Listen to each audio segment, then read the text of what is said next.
नमस्कार दोस्तों, मेरा नाम है मयूर लूखर। आप देख रहे हैं बियॉन्ड बॉलीवुड प्लस। बात करेंगे फिल्म बिनी एंड फैमिली की, लेकिन उससे पहले आई अर्ज यू कि आप मेरी यूट्यूब फैमिली को ज्वाइन करिएगा। Subscribe to my channel and don't forget to press the bell icon. 10 साल बीत गए अच्छे दिन की इंतजार में। अब अच्छे दिन तो आए नहीं, लेकिन कुछ लोग ये भी कहते हैं कि यदि अगर ये अच्छे दिन है तो क्यों ना जो 2014 से पहले जो बुरे दिन थे उन्हें ही लौटा दीजिए। कुछ ऐसा ही हाल है मेरे ख्याल से भारतीय सिनेमा दर्शकों का, जिन्हें पिछले 2-3 साल में आप देखें, खासकर बॉलीवुड के, तो काफ़ी कठिन रहे हैं।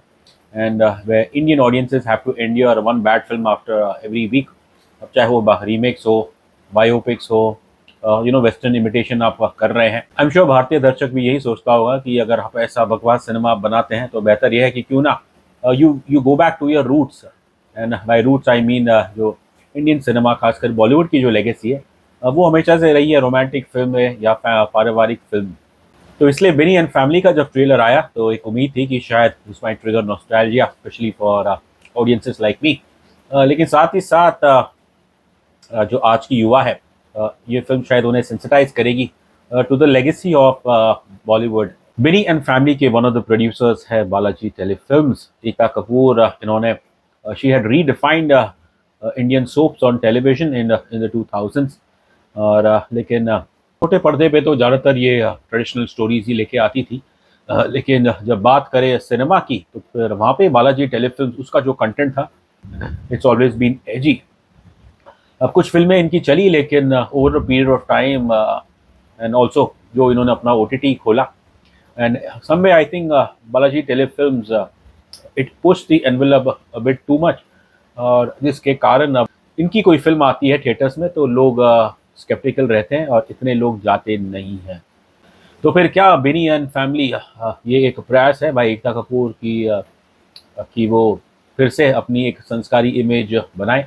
ये कहना थोड़ा ठीक नहीं होगा, बिकॉज बिनी एंड फैमिली के जो प्राइमरी प्रोड्यूसर्स है वो है मिस्टर महावीर जैन, जो 90s में ज़्यादातर ये फैमिली फिल्में ही बनाते थे।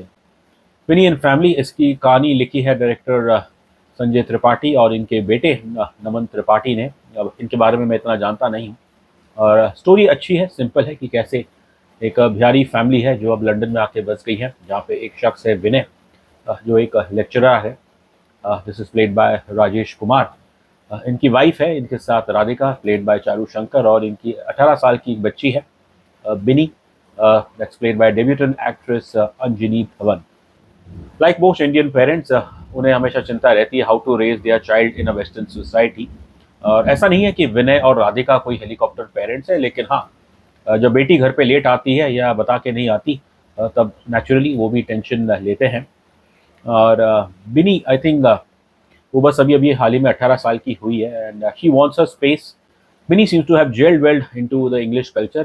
This stems from how Bini अपने कॉलेज में या स्कूल में वो अ, उन्हें टैरेंटिनो कह के बुलाया जाता है, बिकॉज वो डायरेक्टर है, वो प्लेस डायरेक्ट करती है अपने कॉलेज में। अब बहुत जल्द उनके 12वीं के एग्ज़ाम आने वाले हैं, और साथ ही साथ उनके प्ले, उसका प्ले भी आने वाला है। और ऐसे समय पे उनके ग्रैंड पेरेंट्स आ जाते हैं लंदन में, that's played bye Pankaj Kapoor and Himani Shivpuri. वैसे तो खैर दादा दादी 2 हफ्ते के लिए आए हैं और वो चले भी जाते हैं, लेकिन फिर कोई एक मेडिकल इमरजेंसी होती है, जिसके कारण शायद एक पॉसिबिलिटी है कि वापस दादा दादी लंदन आने वाले हैं। और तब बिनी नाराज़ होती है, वो अपने पिता से कहती है कि आपने ये क्यों नहीं सोचा, मेरे बारे में क्यों नहीं सोचा, मेरे एग्ज़ाम्स है, मेरा प्ले आने वाला है और उन्हें डिस्टर्ब होगा। बिकॉज जाहिर है जहाँ ये लंदन में रहते हैं, ये परिवार एक छोटा सा घर है, बस 2 कमरे हैं। एक कमरे में ओबियसली बिनी के माँ बाप रहते हैं और एक दूसरे कमरे में बिनी।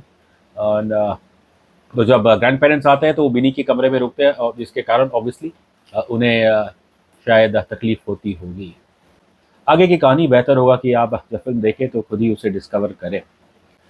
मेरे हिसाब से I think Sanjay Tripathi he has his heart in the right place, and we welcome family film जो आजकल इतनी बनती नहीं है। लेकिन ओवरऑल इसकी फिल्म देखे, जो इसका स्क्रीन प्ले है वो इतना कुछ मुझे इम्पैक्टफुल लगा नहीं। और आई थिंक पूरी तरह से एकदम मजबूत स्क्रीन प्ले नहीं है, जहाँ पे ऑब्वियसली राइटिंग इतनी खास नहीं है और डायरेक्शन भी बहुत ही, मैं कहूँगा, एवरेज है। फिल्म की जो अच्छी बात है कि भले एक लंदन दिखाया हो, लेकिन ये जो बिहारी फैमिली है और छोटे से घर में रहते हैं, एंड कोई ऐसा आलीशान कुछ दिखाया नहीं इनका। अब भले ही लंदन आगे हो, लेकिन जो भारतीय संस्कृति है, वैल्यूज़ है, ये उस चीज़ को ये फैमिली ज़रूर मानती है। इस फ़िल्म का जो कोर मैसेज है वो यही है कि कैसे there is always a generation gap, और यहाँ पे एक नहीं, 2 जनरेशंस के गैप के बारे में बात की गई है। पहला तो obviously Binny and her parents, and then Binny and her grandfather. और साथ ही साथ जो एक टिपिकल चीज़ है कि यंगस्टर वांट्स या स्पेस, तो उस पहलू पे भी ये फ़िल्म रोशनी डालती है। अब स्टोरी अच्छी है, लेकिन जैसे कि मैंने कहा, स्क्रीन प्ले बहुत ही कमज़ोर मुझे लगा। बस जो लीडिंग एक्टर्स द्वारा जो परफॉर्मेंस है, वो आपको इस फ़िल्म से थोड़ा बहुत बांध के रखती है। अब बात करूँ तो मैं अंजनी धवन की, she has a very fine screen presence, और इनकी अच्छी बात ये है कि एज़ अपोज़ टू जो टिपिकल इनसाइडर्स होते हैं जब वो डेब्यू करते हैं, तो आजकल तो प्रयास यही रहता है कि आप अपने आप को इस तरह से अपनी पर्सनैलिटी जो है उस एक इंस्टाग्रामेबल बॉडीज़ आप लेके आते हैं, लेकिन यहाँ पे अंजनी ने शी इज़ बीन एकदम देखें एकदम नॉर्मल गर्ल दिख जैसी दिख रही है। She is looking like her natural self, और इन्हें देख के लगता है कि इन्होंने एक्टिंग पे काम किया है। अब जैसा ये किरदार है, इट्स नॉट नेवर ईज़ी कि जब आप बड़े होते हो, once you reach adulthood, and specially for a girl. और ऐसा नहीं है कि मेरे ख्याल से कुछ बिनी और उनके माँ-बाप या फिर उनके ग्रैंड पेरेंट्स के बीच में कुछ बहुत ही बड़ा गैप है, ऐसा नहीं। बिकॉज़ यदि अगर ऐसा होता, तो even though she get upset, लेकिन बिनी कभी भी अपने माँ-बाप की बात या अपने ग्रैंड पेरेंट्स की बात को उन्हें नकारती नहीं है। इवेंचुअली वो उन्हें उनका सम्मान करती है। बस मेरे ख्याल से बिनी को बस एक अपनी स्पेस चाहिए, और ज़्यादा कुछ उनकी कॉन्फ्लिक्ट एज़ सच है नहीं। अंजलि का काम, I would say she is Fairlie promising for a debut film. हाँ, बस फ़िल्म में टुवर्ड्स द सेकंड हाफ जहाँ पे एक इमोशनल ब्रेकडाउन सीन है, वहाँ पे मुझे उनकी परफ़ॉर्मेंस इतनी ख़ास नहीं लगी, लेकिन overall it's I would say she makes a fine impression in her debut film, and I am sure समय के साथ वो और भी बेहतर होंगी। पंकज कपूर साहब इज़ अ वेटरन एक्टर, और शायद बहुत कम देखा गया है उन्हें बिहारी कैरेक्टर में प्ले करने का। अब जहाँ आपके दादा जब अपने बेटे विनय से बात करते हैं, तो उन सीन्स में आप देखें तो वो बिहारी टोन काफ़ी नेचुरल लगती है।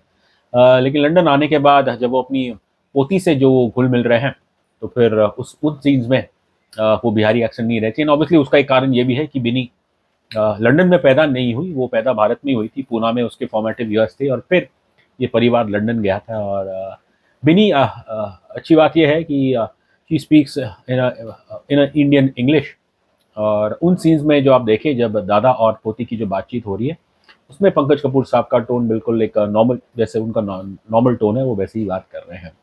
In terms of performance, I think ये नहीं कहूँगा कि पंकज को कपूर साहब कभी वो बुरा नहीं करते, लेकिन ये परफॉर्मेंस कुछ ऐसी एक मास्टरपीस जैसी भी परफॉर्मेंस उनकी नहीं है। दूसरी ओर हिमानी शिवपुरी, अब नॉर्मली तो खैर वो बहुत ही लाइवली कैरेक्टर्स प्ले करती है, लेकिन यहाँ पे आप देखें कि कैसे एक बहुत ही डेम्योर बिहारी वुमन है, और इस चीज़ में हिमानी शिवपुरी जी ने हमें इम्प्रेस किया है। एक्ट्रेस चारू शंकर, ये इतना बड़ा नाम नहीं है, लेकिन इनकी बहुत अच्छी स्क्रीन प्रेजेंस है, एंड इनका काम मुझे अच्छा लगा है। एंड फिर ये फिल्म अगर किसी को बिलोंग करती है तो वो है राजेश कुमार जी, जिन्हें शायद ज़्यादातर दर्शक जानते हैं एज रोशेश फ्रॉम साराभाई वर्सेस सारा भाई। अनफॉर्चुनेटली खासकर टीवी एक्टर्स के साथ ये होता है कि बहुत स्टीरियोटाइपिंग हो जाती है, एंड राजेश कुमार हिमसेल्फ अब बिहारी, तो उस हिसाब से ऑब्वियसली उन्हें ये किरदार निभाना उनके लिए आसान था। And with his dad obviously वो बिहारी टोन में बात करते हैं, लेकिन अपने बीवी और बच्चों के साथ वो टोन वहाँ पे नहीं रहती। एंड राजेश जी का काम मैं कहूँगा मुझे इसमें काफ़ी इम्प्रेसिव लगा है। कुछ महीने पहले we saw an intense side to Rajesh Kumar as a cop in Rautu ka Raaz, और अब फिर बिनी एंड फैमिली, जिसके अंदर उन्हें उनका अनोखा रूप ही देखने को मिलेगा। एंड बस he breaks free from his image of रोशेस, लेकिन एक चीज़ मैं ज़रूर कहना चाहूँगा कि फ़िल्मों में तो खैर आपने शायद तोड़ दिया है, तो फिर आई डिडंट अंडरस्टैंड कि हाल ही में एक एडवर्टाइज़मेंट आया था, जिसके अंदर राजेश कुमार क्या प्ले कर रहे हैं, नथिंग बट रोशेश। एक चीज़ और मैं जोड़ना चाहूँगा कि जो नमन त्रिपाठी है वो उस फ़िल्म में एक्टिंग भी कर रहे हैं। He is playing Bini's best friend, नाम दिया गया है बीपी, एक गुजराती कैरेक्टर है। अब जैसे वो बात कर रहे हैं लग रहा है जैसे कोई बैंड्रा बॉय है, ना कि कोई someone who is living in London, और उनकी जो मैनरिज्म है कहीं न कहीं वो कहूँगा ही it's like a very poor version of Karan Johar. बल्कि अगर करण जौहर भी इसे देखेंगे तो वो भी इससे इतना अम्यूज़ नहीं होंगे।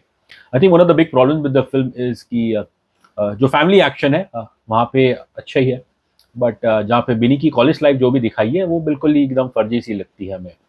And obviously it's not helped by poor acting by the likes of Naman Tripathi, और एक कोई यूके का कोई एक्टर है टाई खान, जो बिनी के कॉलेज का दोस्त प्ले कर रहा है, and Binny once had a crush on him.